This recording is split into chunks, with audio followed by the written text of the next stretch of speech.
조선야담 이야기 시작합니다.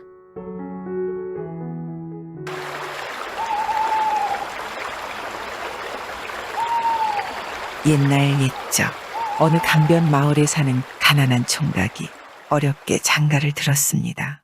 총각은 가진 것 없는 집안에서 태어났으나 성실하게 열심히 살았더니 그 모습을 본 어느 집에서 믿고 사위를 삼은 것이죠. 그러니 마을 사람들은 착하고 성실한 총각에게 복이 내렸다며 모두들 축하해 주었습니다. 그리고 한 해에 두 해 그 부부는 알콩달콩 행복하게 살았습니다. 그런데 이게 웬일입니까? 혼인한 지 3년째 되던 날, 새 신부는 한밤중 강가로 호련히 나가서는 물속에 빠져 죽은 것입니다. 대체 이게 웬 날벼락입니까? 신랑은 부인이 왜 죽음에 이르렀는지 도통 그 이유를 알 수 없었죠. 행복하기만 한 부부였는데 말입니다.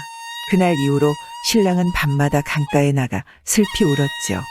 대체 왜 한마디 이유도 말하지 않았단 말이오. 그리곤 40년의 세월이 흘러 신랑은 밤이면 강가에 배를 띄워놓고는 낚시로 물고기를 잡아다 팔아 생계를 하는 어부가 되었습니다. 그러던 어느 금음달 밤, 어부는 오늘도 어김없이 배를 타고 강 한가운데로 나아가 낚시질을 하였지요. 온 세상은 쥐 죽은 듯 고요한데 일렁이는 물결이 뱃전에 닿는 소리만 들릴 뿐이었습니다. 어부는 오늘도 수면에 비친 별들과 달을 보면서 중얼거렸지요. 대체 왜 한마디 이유도 말하지 않았단 말이오? 40여 년의 세월이 흘렀지만 아직도 같은 생각뿐인가 봅니다. 그때였습니다. 물속에서 웬 여인이 나오더니 뱃전을 붙잡고 있는 게 아니겠습니까? 깜짝 놀란 어부는 숨조차 쉴 수가 없어 순간 얼음이 되고 말았지요. 필시 귀신이 분명한 것 같은데 어부는 너무 놀라 낚시대만 보고 있었습니다. 그러자 그 여인은 뱃전을 붙들고는 어부를 한참 동안 구경하더니 도로 물속으로 들어가 버렸지요. 이것이 꿈인지 생시인지 몰라 어부는 물속을 바라보았는데 물가의 달빛만이 물결에 일렁일 뿐 귀신은 흔적조차 없었습니다. 잠시 일렁이는 물결에 비친 달을 보고 내가 착각했구나. 하기야 귀신인들 사람인들 박복한 이네 발자에 무슨 상관이란 말이냐? 그렇게 말하고 어부는 다시 낚시대만 바라보았지요. 그런데 다음 날 밤 어김없이 어부는 강가에 배를 띄우고 낚시를 하고 있었습니다. 그런데 어젯밤 그 여인이 다시 나타나더니 뱃전에 매달려서는 어부를 또 물끄러미 바라보는 것이 아니겠습니까? 어부는 이번에도 또 낚시대만 바라보았지요. 그런데 어젯밤처럼 다시 사라지지 않고 계속 자기만을 바라보는 것 같아 용기 내어 물었습니다. 당신 누구요? 사람이요? 귀신이요? 나는 물귀신이요. 물속에서 산지 꽤 오래되었는데 심심해서 놀러 나왔소. 당신은 늘 밤에 고기잡이를 하지요? 당신하고 말동무나 하고 싶은데 배 안에 들어가도 되겠소? 들어오시구려. 고맙소. 물귀신은 배 안으로 들어와 어부와 마주 앉아 두런두런 이야기를 나누었습니다. 그런데 당신은 왜 밤마다 이곳에서 낚시를 하시지요? 내 아내가 오래전 이곳에 빠져 죽었어. 하지만 아직도 아내가 왜 그런 선택을 하였는지 도대체 모르겠어. 그래 밤마다 와서 묻고 또 묻다. 이제는 아내가 좋은 곳으로 가 살기를 밤마다 기도하고 있어. 어부의 이야기를 가만히 듣고 있던 귀신이 어부에게 부탁했습니다. 낚싯대 하나 더 있으면 내게 주시지요. 나도 낚시질이나 하게. 그럴래요? 여기 있어. 어부는 물귀신에게 낚싯대를 넘겨주었습니다. 그런데 물귀신은 고기 잡는 솜씨가 보통이 아니었죠. 낚싯대를 물에 담그기만 하면 팔뚝만한 고기들이 낚이는 것이었습니다. 물귀신과 어부는 고기를 잡으며 이야기를 계속했습니다. 그런데 당신은 왜 물귀신이 되었어? 글쎄요, 귀신은 과거를 기억하지 못합니다. 그저 아는 것은 저도 부모님 사랑 듬뿍 받고 예쁘게 살던 사람이었는데 어느 날 귀신이 되어 있다는 정도밖에요. 그리고 늘 누군가를 그리워하는 마음만 가지고 살고 있을 뿐입니다. 그렇게 귀신과 어부는 함께 낚시를 하며 도란도란 이야기를 나누었고 시간은 흘러 새벽이 되었지요. 오늘 아주 즐거웠습니다. 밤에 또 보시지요. 물귀신은 작별 인사를 하고 물속으로 사라졌습니다. 어부는 물귀신 덕에 고기를 많이 잡아서 나름 기분이 좋았지요. 그리고 다시 밤이 되자 물귀신은 또 어부를 만나러 왔습니다. 몇 시간 만에 다시 보는 거지만 둘은 반갑게 인사를 했죠. 그리고 함께 낚시질을 하며 또다시 이런저런 이야기를 하며 밤을 새우기를 서너 달 하다 보니 둘은 아주 친해졌습니다. 그런데 하루는 물귀신이 어부에게 부탁이 있다며 말을 꺼냈지요.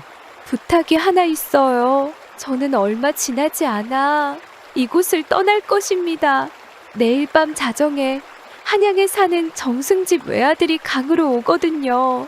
그때 그 사람을 물에 빠뜨려 잡아먹어야 해요. 그래야 제가 좋은 데로 가거든요. 내일 밤에는 낚시질을 하러 오지 마세요. 어부는 물귀신과 단단히 약조하고 내일 밤에는 강으로 나가지 말아야겠다고 마음먹었죠. 하지만 다음 날 밤 어부가 가만히 집에 앉아 있자니 물귀신이 말한 한양의 정승집 외아들이 생각났습니다.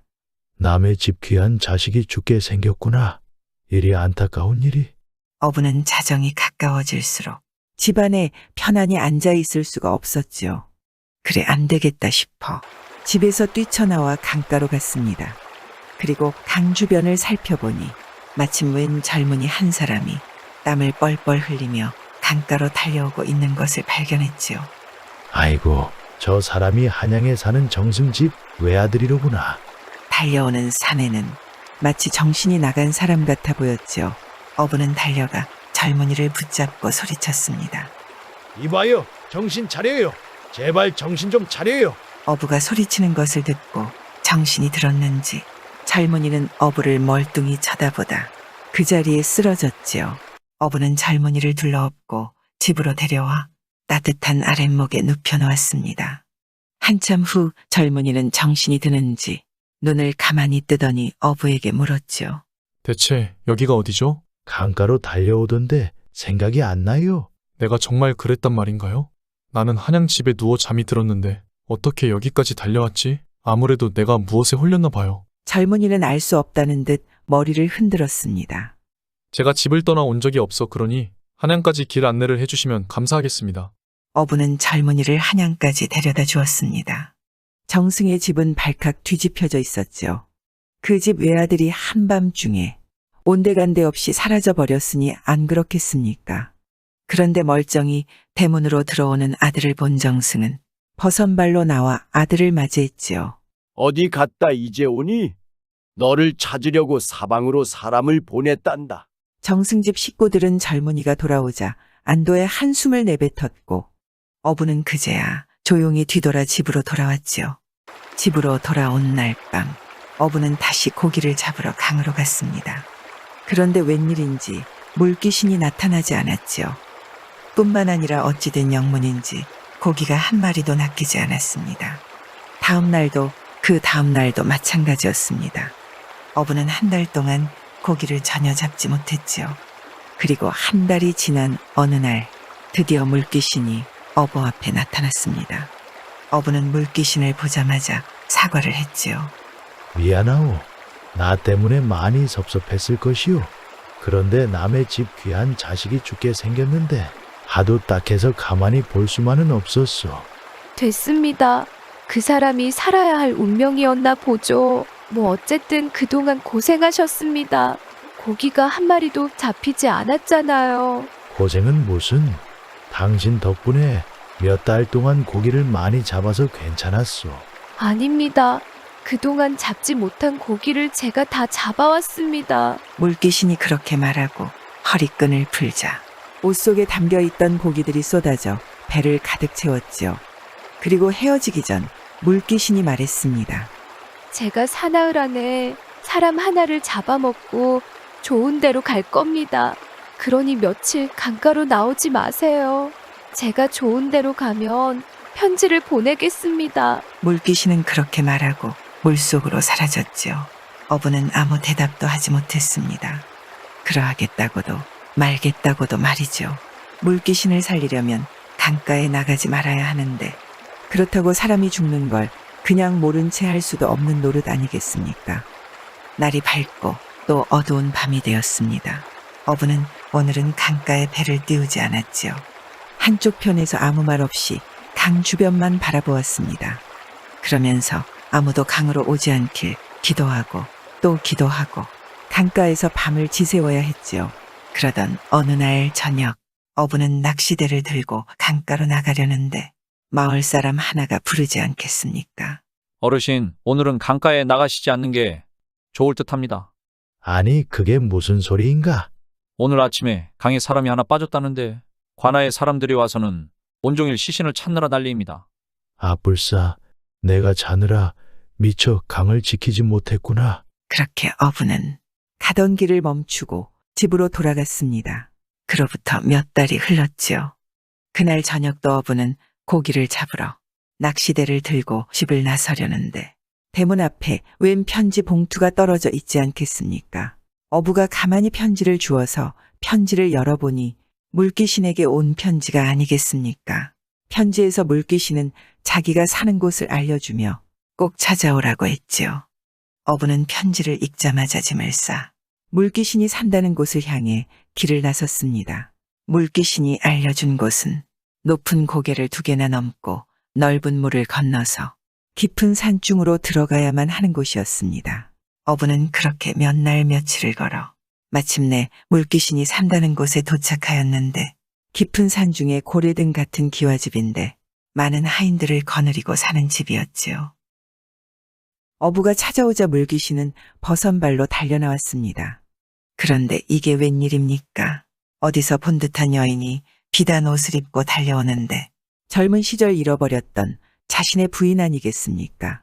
아니, 이게 어찌된 일이오? 서방님, 이제야 뵙네요. 제가 귀신으로 살 때는 기억을 못하였지만 이제라도 서방님을 알아볼 수 있어 다행입니다. 얼마나 보고 싶었는지 모르오. 그리 가까이 두고도 몰라봤다니 미안하오. 아닙니다. 서방님, 이제라도 이곳에서 함께 행복하게 사시지요. 부인을 잃고 잊지 못하는 그 마음이 하늘에 닿은 것일까요? 어부는 깊은 산중에서 그토록 그리워하던 부인을 다시 만났습니다. 둘은 그렇게 부둥켜 안고 한참을 울었지요. 정성이 지극하면 돌 위에도 풀이 난다 하지 않습니까? 서방님, 아니 부인, 이게 어찌 된 일이오? 서방님 너무 추워요. 저 좀 꺼내주세요. 내 고깔이다. 거기 가만히 계시오.